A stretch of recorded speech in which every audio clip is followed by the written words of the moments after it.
Hey guys, this is Neil, your Pinoy Plantito, and welcome to my channel.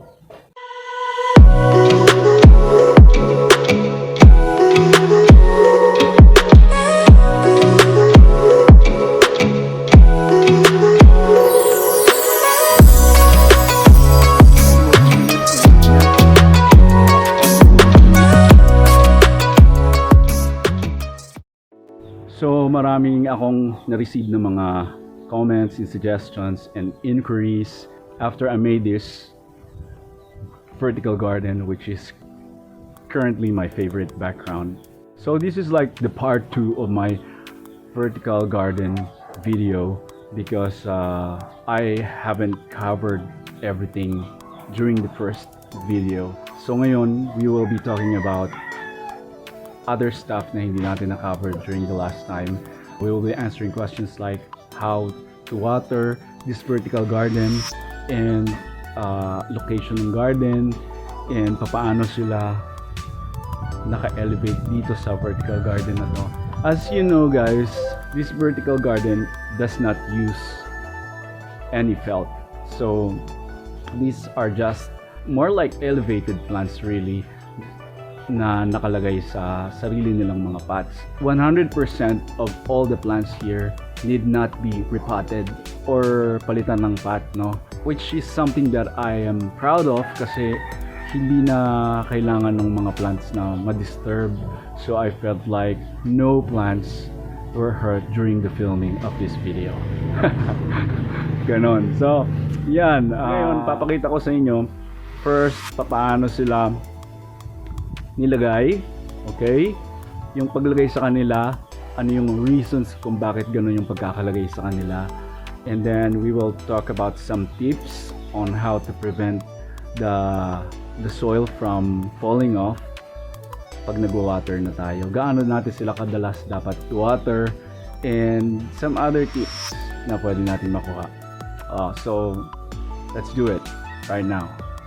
So guys, ang aking vertical garden, yan. It's been here for like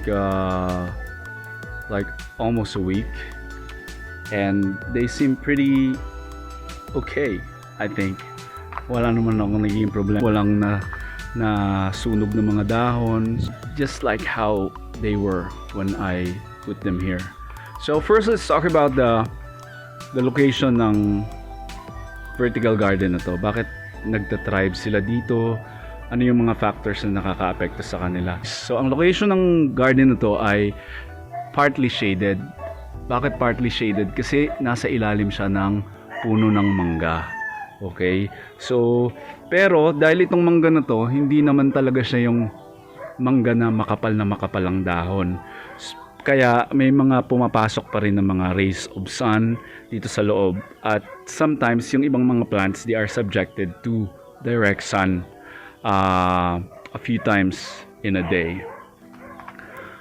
And it has morning sun kasi doon yung sikatan ng araw. And in the afternoon, slightly, konti na lang yung nare-receive niya, which is good because you know that the afternoon sun is way harsher than the morning sun. At morning sun actually is, we can recommend it to almost type of plants. Pero yung afternoon sun, kahit yung mga ibang sun-loving plants actually, sometimes hindi kinakaya ng mga halaman na yon yung pagiging harsh ng afternoon sun. So yun guys, pag-usapan naman natin kung paano nakaposition yung mga plants dito sa ating vertical wall. Paano sila nakalagay. Kasi last time, nakita nyo akong nilalagay sila pero medyo malayo. Pero ngayon, we will take a closer look kung ano talaga yung itsura nila ng close-up. Okay. So ganito yung itsura nila guys pag malapit. Yan. Paano nakalagay yung mga plants? Meron tayong guardrail, 2-inch guardrail. Itong 2-inch guardrail na to serves two purposes. First, para hindi mahulog yung pot. And pangalawa, para mag-serve siya na patungan. Okay? So, mag-serve siya na parang something that could support when you incline them forward. So, itong mga pots, ang pagkakalagay sa kanila is slightly naka-bent forward sila, naka-inclined forward sila. Pero hindi naman masyado. May reason kasi kung bakit sila slightly naka-bent forward, no? Hindi lang aesthetic yon. Kasi ayaw naman natin na yung mga halaman masaktan or masacrifice yung kanilang growth for the reason that we want everything to look good in pictures or in video or even in real life. We want them to be thriving. We don't want them to be hurt. We don't want them to be so stressed sa kanilang kinalalagyan. So slightly inclined forward lang sila, guys, and ang reason kung bakit sila naka slightly bent forward ay tatlo, no? First, for easy watering. So imagine niyo kung nakatayo to tapos magdidilig ka ng spray hose, hindi to aabutin, no? Pero dahil nakaganyan siya, nakikita mo yung opening, kahit spray hose lang yung gamit mo, you can water. Second is for sunlight absorption. Kasi pag imagine niyo to, ipapakita ko sa inyo. Halimbawa nakatayo to, ay hindi ko na siya kayang itayo. Pero kung nakatayo to, guys, yung dahon niya na to pupunta doon sa ilalim ng ibang mga dahon and it will be totally covered. So that's not healthy for the plants because they will not get sunshine, which is, primal for their growth. Yan. And then lastly na yung aesthetic, kasi nga naman kung naka-cover sila, hindi makikita yung beauty ng kanilang mga foliage. So lahat-lahat ng to ng mga nakikita ninyo slightly inclined forward, lahat-lahat sila. And some are even hanging katulad nito. Hindi lang to naka-elevate, nakahang talaga to. That's a good thing about having these rails, kasi pag meron kayong mga hanging plant, pwede nyong isabit lang sila dito. Ayan. Okay, so ngayon pag-usapan naman natin papaano ang pagdidilig sa kanila at ano yung preparations bago sila diligan. Ang inisip ko before ko ginawa tong vertical garden na to is papaano ko iwawater kung nasa pots lang yung mga halaman at naka-slightly inclined forward pa sila. Papakita ko sa inyo, ha. So kung halimbawa didiligan natin tong isang to, yan. Yan ang mangyayari sa kanya, guys, no? Lalabas yung kanyang mga lupa. Yun. So para ma-prevent natin yung ganong situation na yung mga lupa ng mga nasa pots ay nahuhulog at syempre madudumihan niya yung ibang mga plants, and it's a hassle, it's really messy for that. Aside from the fact na it's not good for the plants that nadidisturb yung mga roots nila syempre pag nahuhulog yung kanilang mga soil mix. So kailangan natin ng cocoa fiber, okay? Or any mulching. Pwede kayong gumamit ng bark if yung bark is more abundant in your place, but since I'm in the Philippines where there's coconut almost everywhere, we have more cocoa fibers here. So what I like about cocoa fiber is that yung cocoa fiber kasi it's unlike moss. Hindi siya ganun kalupit mag-hold ng water. In fact, hindi nga siya masyadong nag-hold ng water. Napansin ko rin na mas mabilis mag-evaporate yung water cocoa fiber yung gagamitin mo kaysa moss. And another thing I learned, which is amazing about the cocoa fiber, kasi naobserbahan ko to, this place is actually snail infested. Sobrang daming snail.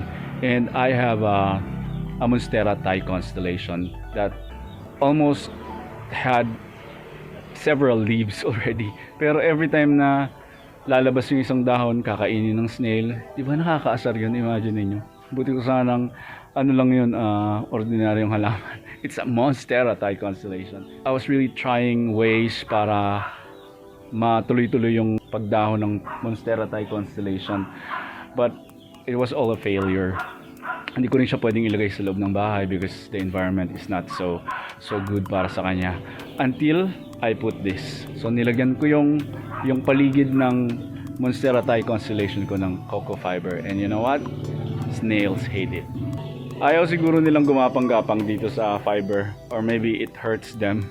I don't know. Kasi alam niyo naman, slimy sila and they want na yung gagapangan nila as much as possible is like,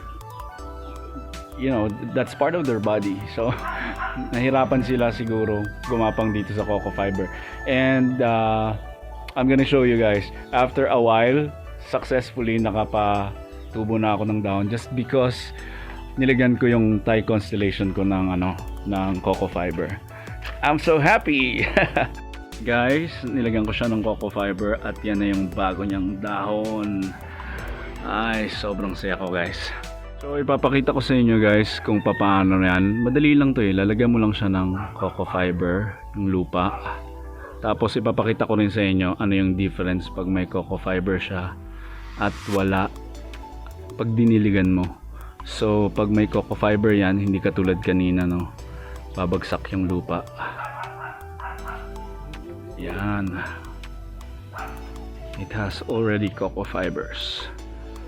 Can you see? Okay.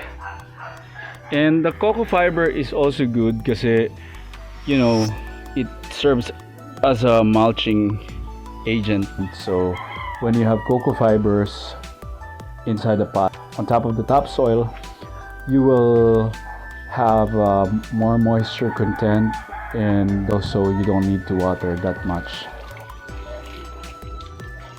Oh yan, napansin niyo hindi nahuhulog yung lupa niya kasi meron siyang nakalagay na coco fiber.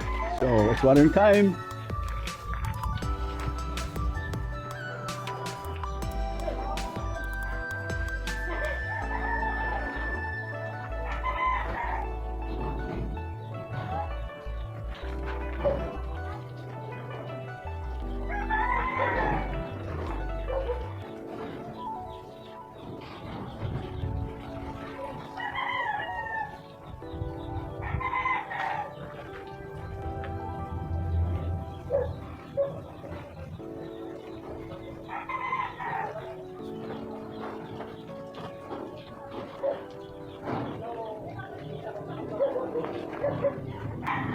Alright guys, we're done. So ganun lang siya kasimple. So napansin nyo, it's just so easy. You can do it 2 to 3 times a week na ganun lang no. Yung parang hindi masyadong thoroughly wet.